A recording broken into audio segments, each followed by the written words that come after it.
Hey guys and welcome to our YouTube channel. In this video I'll be giving you a tutorial on how to create file in YouTube data. First of all you click on the YouTube app. Here you click on the last icon that contains your profile picture which is below.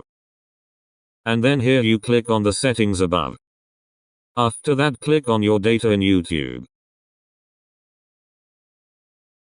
And scroll down, then click on more.